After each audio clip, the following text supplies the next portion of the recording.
की क्या होगी रिलेशन में? की कैन बी सिंगल एट्रीब्यूट और a group of attribute, the combination में एक्ट एज की होगी जब भी हमारे पास कोई रिकॉर्ड है, हमारे पास कोई रिलेशन है, से एम्प्लॉय नाम का रिलेशन है, इसकी हमने एग्जांपल ली है। हमने इसका कोई रिकॉर्ड फाइंड आउट करना। अभी तो हमने 5 एंट्रीज डाली हैं। मान लो हम इसमें 5000 एंट्रीज डाल देते हैं, 5000 एम्प्लॉय हैं किसी ऑर्गेनाइजेशन में। हमने किसी पर्टिकुलर एम्प्लॉय को वहां से उसका डाटा रिट्रीव करना है, उसका डाटा निकालना है, देखना है उसका डाटा। हम कैसे उसको सर्च करेंगे, उसको कैसे फाइंड करेंगे? फाइंड करने का तरीका होगा कीवर्ड्स। की क्या होता है? कि एक यूनिक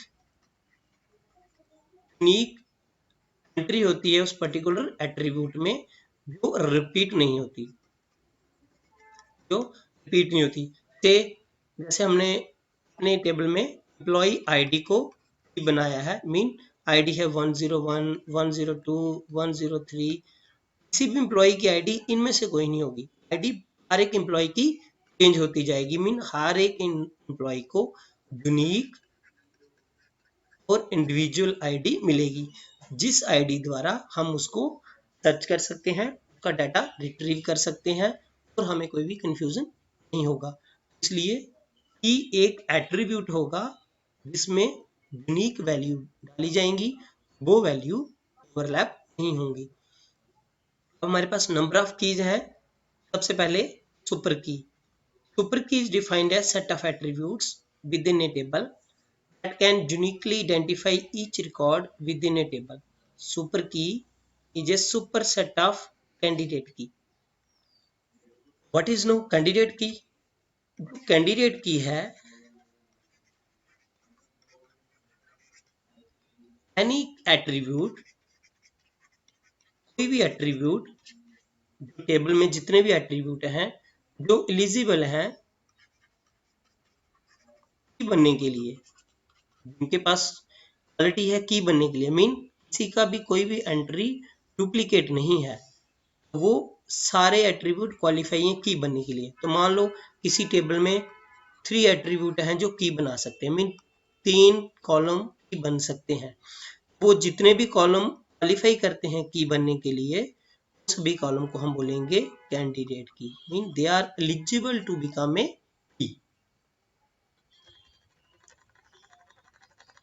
इज द कैंडिडेट की।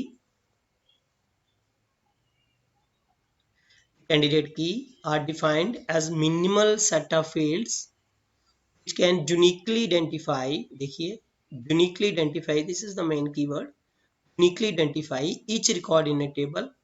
It is an attribute or set of attributes that can act as a primary key for a table to uniquely identify each record in that table. There can be more than one candidate key. किसी भी table में, जैसे हमने example दी, एक से ज़्यादा candidate की हो सकती है। जितने भी एट्रीब्यूट्स हैं जो क्वालिफाई करते हैं की के लिए, वो सारे होंगे हमारे कैंडिडेट की। तो उन कैंडिडेट की में जो सिलेक्ट किया जाएगा, मान लो हमारे पास 3 कैंडिडेट की बन जाती है, में जो सिलेक्ट हो गया भाई ये वाला एट्रीब्यूट एक्ट करेगा एज ए की, उसको हम बोलेंगे प्राइमरी की। Is it clear? जितने भी कैंडिडेट कीज हैं उनमें से जो की सिलेक्ट होगी फॉर ऑल द एक्टिविटीज, उस की को हम बोलेंगे प्राइमरी की। तो what is primary key? There can be more than one candidate key in a relation, out of which one can be chosen as primary key. For example, employee ID as well as mobile number both are candidate key for a relation employee, but employee ID can be chosen as the primary key, only one out of the candidate key. मान लो किसी table में एक attribute है ID, दूसरा है name, तीसरा है salary, चौथा है mobile number. You all know mobile number सबका यूनिक होता है, यहाँ पे आईडी भी यूनिक होती है, ये दोनों बन जाएंगे कैंडिडेट की।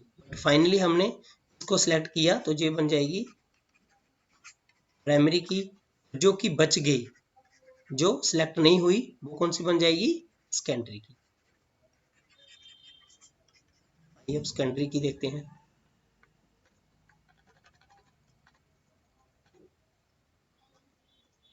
सेकेंडरी की का सेकंड नेम अल्टरनेट की भी है।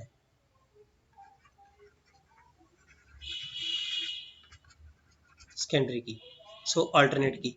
द कैंडिडेट की अदर देन प्राइमरी की इज कॉल्ड एज अल्टरनेट की और सेकेंडरी की।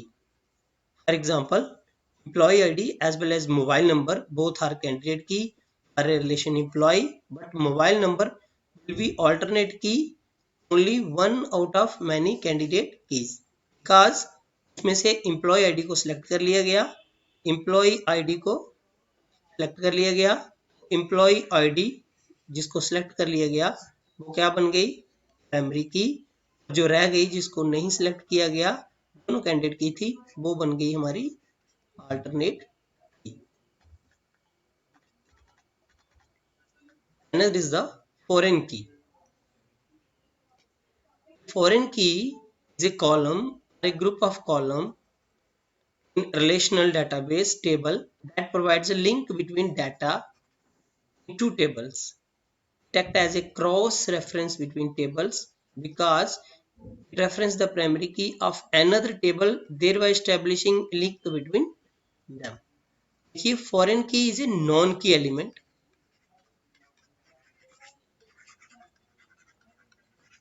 जिस टेबल की फॉरेन की होती है वो उस टेबल का पार्ट नहीं होता, वो सेकंड टेबल का पार्ट होता है। तो उस टेबल की से हम अपने टेबल को उसे रेफरेंस देके सर्च करते हैं, दूसरे की यूज करके हम अपने टेबल को सर्च करते हैं in comparison in reference to the other table. This is called foreign key. Next is degree. What is degree? Degree is the total number of attributes or fields of a relation. कितने attributes होंगे, कितने fields होंगे, वो mean attribute mean column. मान लो ये हमारा एक table है,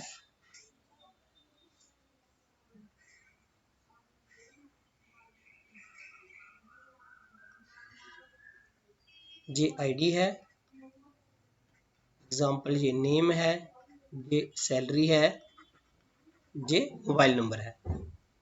ये हम आईडी मान लो लिखते हैं यहाँ पे 1 2 3 4 5 6। इसी तरीके से हम यहाँ पे नेम डालते हैं, सैलरी डालते हैं और मोबाइल नंबर डालते हैं। Is it clear? These are the columns, these are the columns.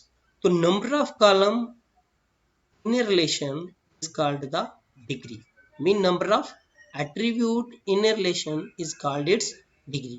तो इस रिलेशन की मान लो ये EMP एम्प्लॉय रिलेशन है, इसकी डिग्री कितनी होगी? 4. In number of column in a relation is called its degree, or number of attribute in a relation is called its degree, and in this case degree is equal to 4. Next is the cardinality. Cardinality is the total number of rows or tuples in a relation.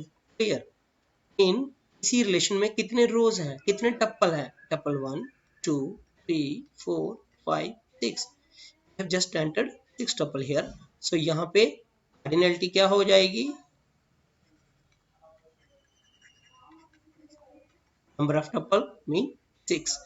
इस relation की degree होगी 4 और cardinality होगी 6।